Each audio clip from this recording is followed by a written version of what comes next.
Yes, good morning students. आज हमने poem start करनी है एक तिनका। पार्ट नंबर 13 है ये।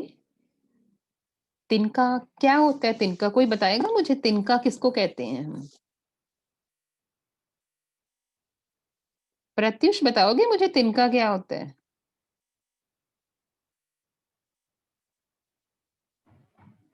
मैम तीला।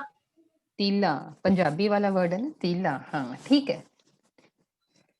तीला होता क्या है वैसे? किसको कहते हैं हम? क्या होता है? उसकी डेफिनेशन देनी हो आपको किसी तो क्या? लड़को हाँ जी बेटा बोलो। छोटी सी लकड़ी। छोटी सी लकड़ी।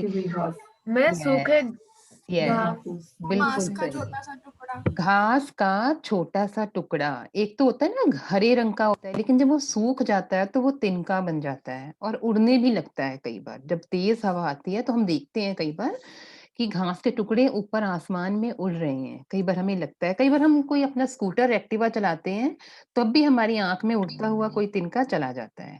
तो हमारी ये जो पोयम है ये भी उसी तिनके पर बेस्ड है। तो पहले हम पोयम पढ़ते हैं। ये है अयोध्या सिंह उपाध्याय हरिओध जी के द्वारा लिखी गई ये कविता है। पहले मैं पोयम पढ़ रही हूँ। मैं घमंडों में भरा ऐंठा हुआ, एक दिन जब था मुंडेरे पर खड़ा, आ अचानक दूर से उड़ता हुआ, एक तिनका आंख में मेरी पड़ा। मैं झिझक उठा, हुआ बेचैन सा, लाल होकर आंख भी दुखने लगी।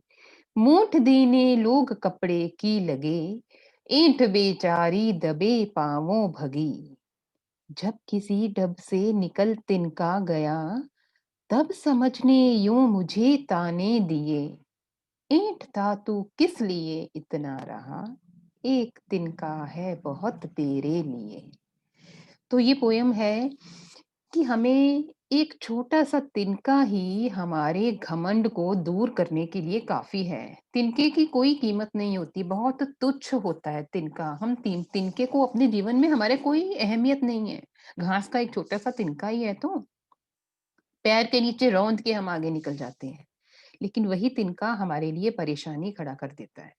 वो तिनका क्या कर सकता है? तो यहाँ पे एक छोटी-सी घटना के माध्यम से कवि ने हमें ये बताया है कि मनुष्य को घमंड नहीं करना चाहिए। क्यों नहीं करना चाहिए? क्योंकि घमंड जो है, घमंड के कारण जो व्यक्ति है, समाज में उसकी हैसियत कुछ नहीं रहती, समाज में उसको इज़्ज़त नहीं मिलती, अगर व्यक्ति घमंड करता है। और जो व्यक्ति घमंड करता है, वो हमेशा अकेला रह जाता है। तो इसीलिए कवि ने हमें एक घटना के द्वारा ये बताया है, मैं घमंडों में भरा ऐंठा हुआ। कि एक बार कोई व्यक्ति या मैं, अगर मैं लिख रही हूँ तो मैं हूँ, मैं घमंड में भरा हुआ था, ऐंठा था, अकड़ा हुआ था, मुझ में बहुत घमंड आ गया। हर व्यक्ति में घमंड आ जाता है।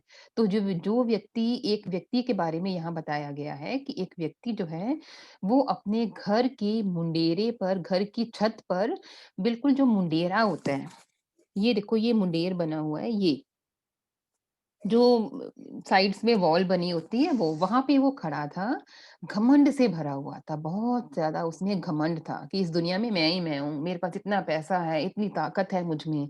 तो वो एक बार वो व्यक्ति जब घमंड से भरा हुआ, ऐंठा हुआ, अकड़ा हुआ खड़ा था, तो एक दिन वो जब मुंडेरे पर खड़ा था तो क्या हुआ, अचानक दूर से उड़ता हुआ, तभी क्या हुआ, अचानक ही दूर से उड़ता हुआ एक तिनका आँख में मेरी पड़ा। एक तिनका उड़ता हुआ आया और मेरी आँख में पड़ गया। वो, क्योंकि वो छत पे खड़ा था तो उड़ता हुआ तिनका अचानक ही उसकी आँख में पड़ गया। मैं झिझक उठा, मैं परेशान हो गया। अरे! मेरी आँख में तिनका चला गया, तो परेशान हो गया, क्योंकि जब तिनका हमारी आँख में चला जाता है तो हम परेशान हो जाते हैं। हुआ बेचैन सा, और बहुत बेचैन हो गया, व्याकुल हो गया, क्योंकि आँख में तिनका चला गया था। और लाल होकर आँख भी दुखने लगी, और जब तिनका काफ़ी देर के बाद नहीं निकला, तो आँख जो है वो लाल हो गई और लाल होकर आँख दर्द होने लगी। मूठ देने लोग कपड़े की लगे। अब तब क्या हुआ, तो लोगों ने क्या किया, वो व्यक्ति जो अकड़ा हुआ खड़ा था अपने घर की छत पर, जिसे लगता था कि इस दुनिया में मैं ही मैं हूँ, उसे दूसरों की सहायता की ज़रूरत पड़ गई। क्योंकि उसको तो लगता था कि मैं इस संसार में सब कुछ कर सकता हूँ, उसमें इतना घमंड था। लेकिन उस छोटे से तिनके के कारण जब तिनका उसकी आँख में पड़ा गया, तो उसे दूसरों की सहायता लेनी पड़ी। मूंठ देने लोग कपड़े की लगे। लोगों ने क्या किया, कपड़े की एक मूंठ बनाई। जैसे कोई कपड़ा लिया है, तो ये कपड़े को हम करते हैं ना रोल करके, ये दिख रहा है सबको ये मूंठ, ये देखो मूंठ बनी हुई, दिख रही है? हम ऐसे मूंठ से बना के कपड़े ये ऐसे आँख से निकालते हैं। ऐसे निकालते हैं ना, हमारी आँख में कुछ चला जाता है तो। दिख रहा है सबको कपड़ा? कैसे दिख रहा है ये? येस और no? No ma'am. Yes ma'am. Yes ma'am. Okay, अब यस मैम। ये देखो, ये हमने कपड़ा लिया है, ये कपड़े की मूंठ बना ली है और ऐसे करके हमने आँख से निकालते हैं हम ये। और कई बार हम मूंठ को फूँक देके अपनी आँख के ऊपर गरम भी करते हैं, ऐसे भी करते हैं। तो जब मूंठ देने लोग कपड़े की लगे, लोगों ने कपड़े की मूंठ बनाई और मेरी आँख में लगाने लगे ताकि वो तिनका निकल जाए। ऐंठ बेचारी दबे पाँवों भगी, और जो ऐंठ थी मुझ में, इतनी अकड़ थी मुझ में, वो मेरी दबे पाँवों भाग गई। दबे पाँव भागना एक मुहावरा है, चुपचाप भाग जाना बिना किसी आहट के। और वो जो मुझ में इतनी अकड़ थी, मुझ में इतना घमंड था, वो 1 मिनट में ही रफू चक्कर हो गया, भाग गया। मुझे यही नहीं पता चला कि मुझ में से कब वो अकड़ निकल गई। क्यों अकड़ निकल गई?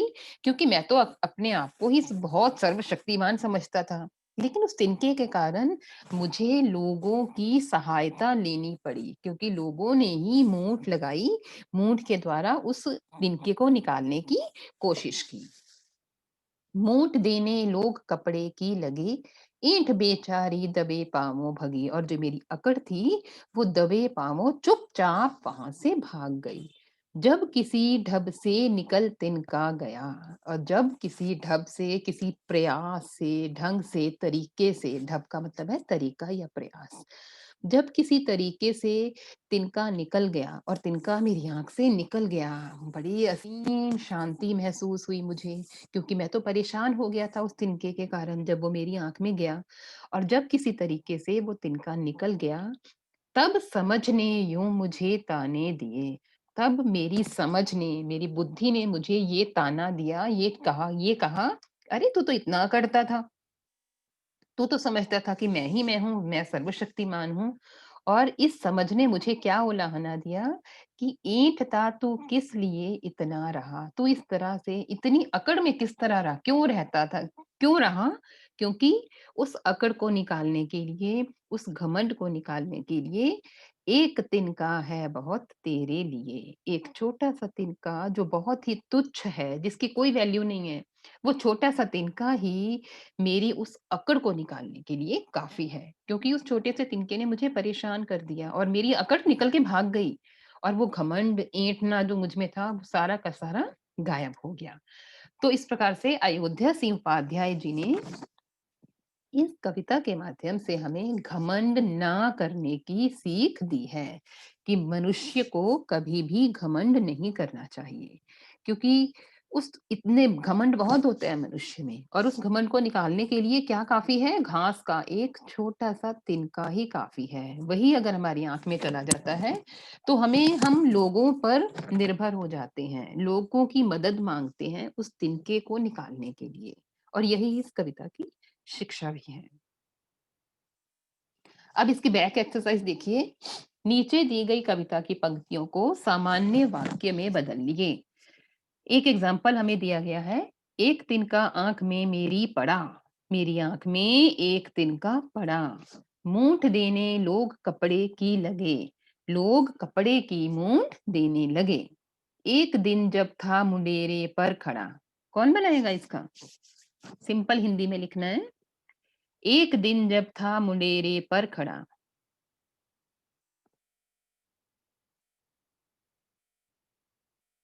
जब एक दिन मुंडेरे पर खड़ा था। जब एक दिन मैं मुंडेरे पर खड़ा था। लाल होकर आंख भी दुखने लगी। आंख लाल होकर दुखने लगी। ऐंठ बेचारी दबे पांवों भगी। बेचारी ऐंठ दबे पांवों भगी।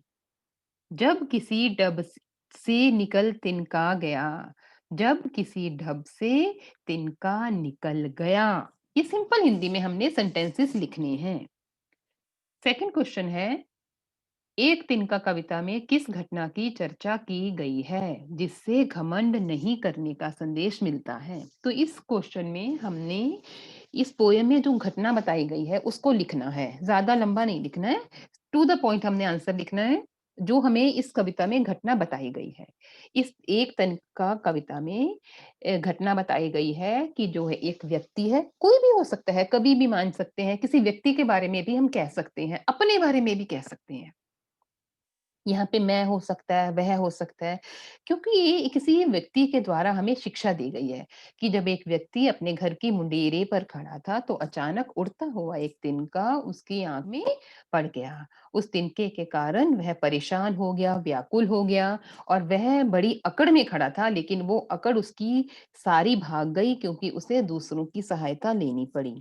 और जब उसकी आँख से तिनका निकल गया, तो उसकी बुद्धि ने, उसकी अक्ल ने, उसकी बुद्धि ने उसको ये चेतावनी दी कि तुम किस बात का इतना घमंड करते हो? तुम्हारे इतने बड़े घमंड को तोड़ने के लिए तो एक छोटा-सा, तुच्छ-सा तिनका ही काफ़ी है। तो इस कविता में हमें यही शिक्षा दी गई है कि हमें कभी भी घमंड, अकड़ नहीं करनी चाहिए। हमेशा दूसरों की मदद करनी चाहिए, घमंड में भरे हुए नहीं रहना चाहिए। क्योंकि घमंड को तोड़ने के लिए एक छोटा-सा तिनका ही काफ़ी है। आँख में तिनका पड़ने के बाद घमंडी की क्या दशा हुई? क्या दशा हुई हर्षवीर? बता सकते हो? अनम्यूट कर सकते हो अपने आप को? क्या वो दशा हुई थी? बहुत वो बहुत बेचैन हो गया, उसकी आंख लाल हो गई यस, और यस। दुखने लगी और वो बहुत परेशान हो गया। Very good, yes. आँख में तिनका पड़ने के बाद जो घमंडी है वो परेशान हो गया, व्याकुल हो गया। उसकी आँख तिनका पड़ने के कारण लाल हो गई और दुखने लगी और उसे लोगों की मदद लेनी पड़ी।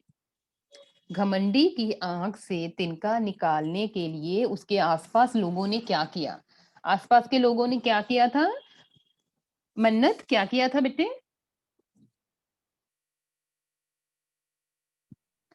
घमंडी की आंख से तिनका निकालने के लिए उसके आसपास के लोगों ने उसे कपड़े की मूठ दी। यस, कपड़े की मूठ बनाई और तिनके को निकाला। आसपास के लोगों ने कपड़े की मूठ बनाई और तिनको को निकालने के लिए कई प्रकार के प्रयास किए और अंत में तिनका निकल गया। एक तिनका कविता में घमंडी को उसकी समझ ने चेतावनी दी। ऐंठता तू किस लिए इतना रहा, एक तिनका है बहुत तेरे लिए। बिल्कुल ऐसी ही तिनके के ऊपर कबीर जी ने भी एक दोहा लिखा है। अब कबीर जी ने क्या दिया है, उनकी चेतावनी क्या है? तिनका कबहु न निंदिए, पाँव तले जो होए, कबहु उड़ी आँखिन परे, पीर घनेरी होए। इन दोनों में क्या समानता है और क्या अंतर है?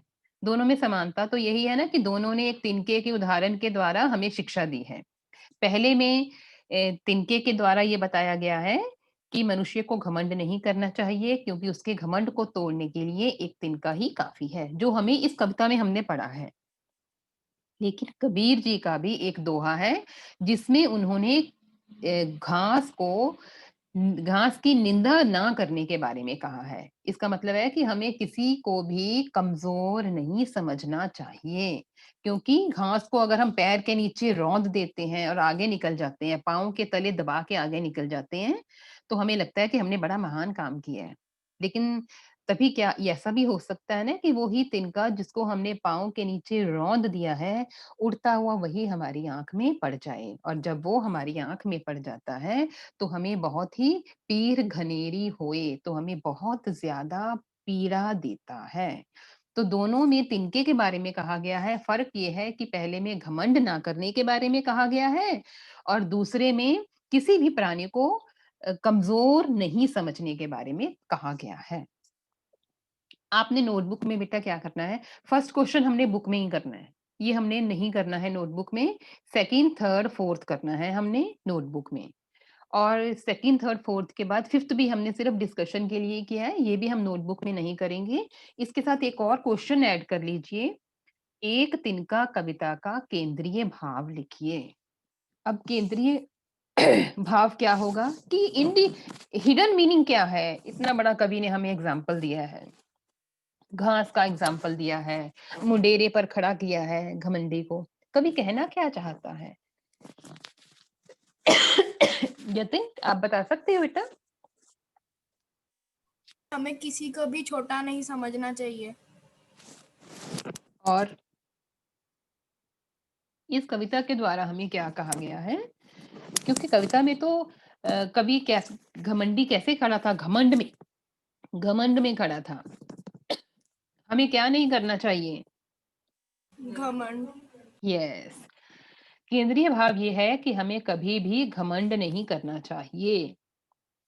और इसके लिए कवि ने हमें एक छोटी सी घटना का वर्णन इस कविता के माध्यम से किया है कि कवि कहता है कि व्यक्ति जब एक घमंड से भरा हुआ अपने घर की छत पर खड़ा था, मुंडेरे पर खड़ा था, तो एक उड़ता हुआ तिनका उसकी आंख में पड़ गया, जिसके कारण वह परेशान हो गया और उसकी इस घमंड को तोड़ने के लिए एक छोटा सा तिनका ही काफी था। उसकी बुद्धि ने, उसकी समझ ने उसको ये चेतावनी दी कि इस दुनिया में घमंड को तोड़ने के लिए एक छोटा सा घास का टुकड़ा ही काफी है।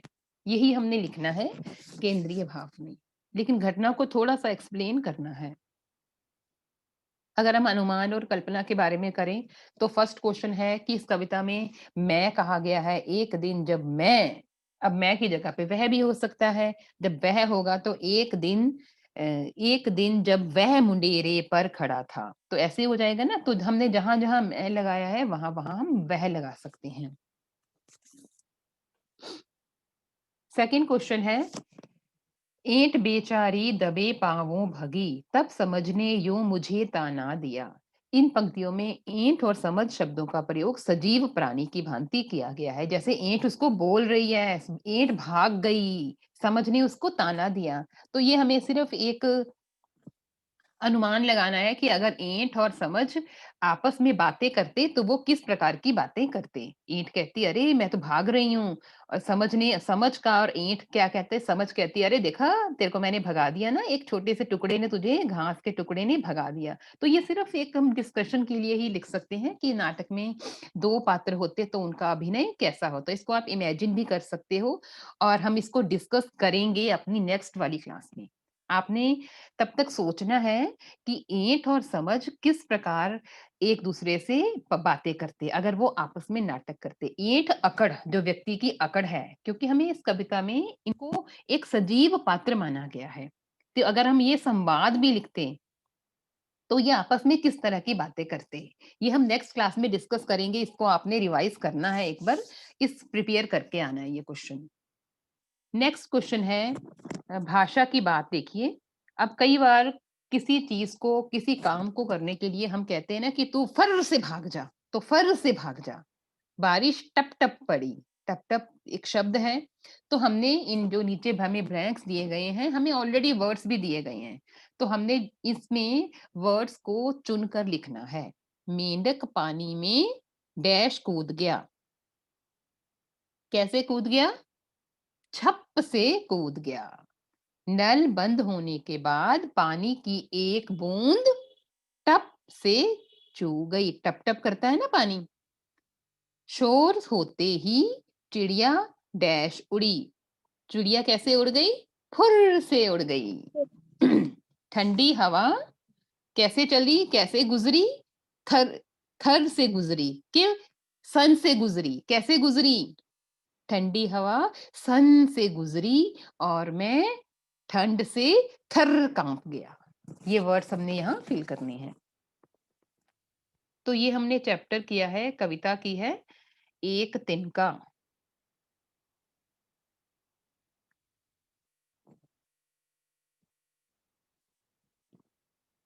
अब दो ग्रामर टॉपिक भी देख लीजिए। अनेकार्थक शब्द हैं, हमने ऑलरेडी इसको डिस्कस कर लिया है PT1 में और PT2 में भी। अनेकार्थक शब्द वो शब्द होते हैं जो हमें एक से अधिक अर्थ देते हैं। जब किसी शब्द के एक से अधिक अर्थ होते हैं तो उन्हें हम अनेकार्थक शब्द कहते हैं। सिर्फ ये 9 शब्द हैं अनेकार्थक शब्द। 1 to 18 हम ऑलरेडी कर चुके हैं। तो पहला वर्ड है काम। एक काम होता है मेरा पेशा, मैं क्या काम करता हूँ। एक कार्य, मैंने अपना कार्य कर लिया। और एक काम, कामदेव देवता का नाम है, कामदेव को भी हम काम कहते हैं। नेक्स्ट है नाक। नाक एक स्वर्ग, इसका अर्थ होता है स्वर्ग, एक इज्जत और एक नासिका। नासिका हमारी नाक, इज्जत मेरी इज्जत का सवाल है, मेरी नाक का सवाल है। ये इज्जत नाक हो गया। और एक स्वर्ग। ताल। ताल जलाशय या तालाब भी होता है। एक संगीत होता है जिसको हम सुनते हैं, सुर ताल में गाओ, संगीत में गाओ। और एक हमारे हाथ की हथेली को भी हम ताल कहते हैं। कृष्ण, देवकी के पुत्र, जो कृष्ण भगवान जिनको कहते हैं। काला, काला भी कृष्ण ही होता है। और एक पक्षी का नाम भी है कृष्ण। वर, एक वरदान, भगवान ने मुझे वरदान दिया, या शबरी को राम ने वरदान दिया। श्रेष्ठ, बहुत उच्च, अच्छा, सुपीरियर। और एक दुल्हा, वर। दुल्हा, पता है हमें दुल्हा क्या होता है, दुल्हे को हम वर भी कहते हैं। शून्य, शून्य रिक्त स्थान, कोई भी खाली स्थान हो गया वो शून्य है। आकाश, आकाश को भी हम शून्य ही कहते हैं। एक बिंदु, वो भी शून्य है। और अभाव, अभाव या कमी, ये भी शून्य ही है। अंतर के अनेकार्थी क्या हो जाएंगे? अंतर के बहुत से अर्थ होते हैं, जैसे भीतर, मन, अवधि, अंतराल, छिद्र, छिद्र छेद। घट, घड़ा, हृदय और कम, ये आपको याद करने पड़ेंगे। वर्ण, रंग, जाति, अक्षर। ये वर्ण, रंगों, अलग अलग रंग हैं। वर्ण, वर्ण के फूल, अलग अलग रंगों के फूल। वर्ण, जाति सिस्टम, जैसे हम जाति प्रकास्ट सिस्टम है उसको भी वर्ण कह सकते हैं। और एक वर्ण अक्षर होता है, क ख ग वाले, ये अक्षर हैं। इसी के साथ मिलता जुलता टॉपिक है पर्यायवाची शब्द, जो हम, जब हमें देखो अनेकार्थी और पर्यायवाची में फर्क क्या है। पर्यायवाची में एक ही चित्र होता है जिसके अलग अलग नाम होते हैं, लेकिन अनेकार्थी में क्या होता है, अनेकार्थी में हमारे पास पिक्चर्स अलग अलग होती हैं, नाम एक होता है। ये दोनों में फर्क होता है अनेकार्थी और पर्यायवाची शब्दों में। तो पर्यायवाची शब्द हम करेंगे 31 से स्टार्ट हो जाएंगे। अब हमारे हो जाएंगे ये पवन, पवन, वायु, समीर, अनिल, बयार, मारुत, ये सारे पवन के पर्यायवाची शब्द हैं। एक ही चीज है ये, वायु चल रही है, समीर चल रही है, अनिल है, बयार बह रही है, मारुत, इन सब का मीनिंग एक ही है। पर्वत, भूधर, भू को धरने वाला पर्वत। नग, शैल, अचल, जो बिल्कुल स्थिर है, अचल जो चलता नहीं है, पर्वत चलता नहीं है।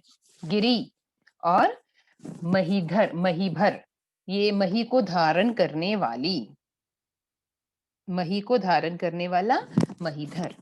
पक्षी, पंछी, खग, विहग, पखेरु, नभचर, ये सब आसमान में उड़ते हैं। विहग आसमान में उड़ने वाला, नभचर नभ में आसमान में चरने वाला, खग पंछी, पक्षी से बना है। पुष्प, प्रसून, ये भी पुष्प का मतलब है, प्रसून। कुसुम, सुमन, फूल, ये सारे पुष्प के पर्यायवाची हैं, फूल के पर्यायवाची हैं, सुमन के पर्यायवाची हैं। पर्यायवाची शब्दों में हम किसी भी शब्द को पहले लिख सकते हैं। किताब, किताब का अर्थ होता है, किताब क्या है, किताब को हम कह सकते हैं पोथी, ग्रंथ, रचना, कृति। रच प्लस ना, किसी की रचना, किसी की कृति लिखी गई, ये रचना और कृति का मतलब है। पुत्र, बेटा, सुत, तनय, आत्मज, पूत, ये सारे पुत्र हैं। पुत्र की जगह पे हम तने भी लिख सकते हैं, सुत भी लिख सकते हैं, आत्मज भी लिख सकते हैं, पूत भी लिख सकते हैं। बिल्कुल इसी तरह पुत्री, तो जैसे सुत है वैसे ही सुता। नंदिनी, ये भी पुत्री ही है। बेटी, आत्मजा और दुहिता बेटी। पृथ्वी, भू, धरा, भूमि, जमीन, धरती, वसुंधरा, ये सारे पृथ्वी के पर्यायवाची हैं। पेड़, तरु, वृक्ष, विटप, द्रुम, पादप। तरु भी वृक्ष, विटप, द्रुम, पादप और पेड़, ये सारे किसके पर्यायवाची हैं? अगर हम इंग्लिश में इसको बोले तो ये ट्री है, पेड़। प्रसन्नता, आनंद, खुशी, मोद, रति, लास, तोष, ये सारे प्रसन्नता के पर्यायवाची। बादल, मेघ, मेघ आए, बादल आए। घन, घन भी बादल ही है। देन जलधर, वारिद, पयोधर। बिजली, चंचला, दामिनी, सौदामिनी, विद्युत, तड़ित। भंवरा, मधुप, यहाँ पे मधुप करिए बेटा इसको, मधुप, भृंग, भौरा, भ्रमर। मनुष्य, नर, मनुज, मानव, इंसान, आदमी, ये सारे मनुष्य के पर्यायवाची हैं। माँ, माता, जननी। अम्बा, जन्मदात्री, जन्म देने वाली। धात्री, देखभाल करने वाली हमारी माँ। मित्र, सखा, सहचर, साथ हमारे रहने वाला, चरने वाला। साथी, दोस्त, मीत। मीन, मीन मछली को कहते हैं। मीन, मत्स्य, जलचरी, शफरी, ये सारे मछली के पर्यायवाची शब्द हैं। तो इस तरह से ये पर्यायवाची शब्द आपने आज रिवाइज करने हैं। और अनेकार्थक शब्द, अनेकार्थक और पर्यायवाची पर बेस्ड आपको आज वर्कशीट भी भेजी जाएगी, जो आपने आज सॉल्व करनी है।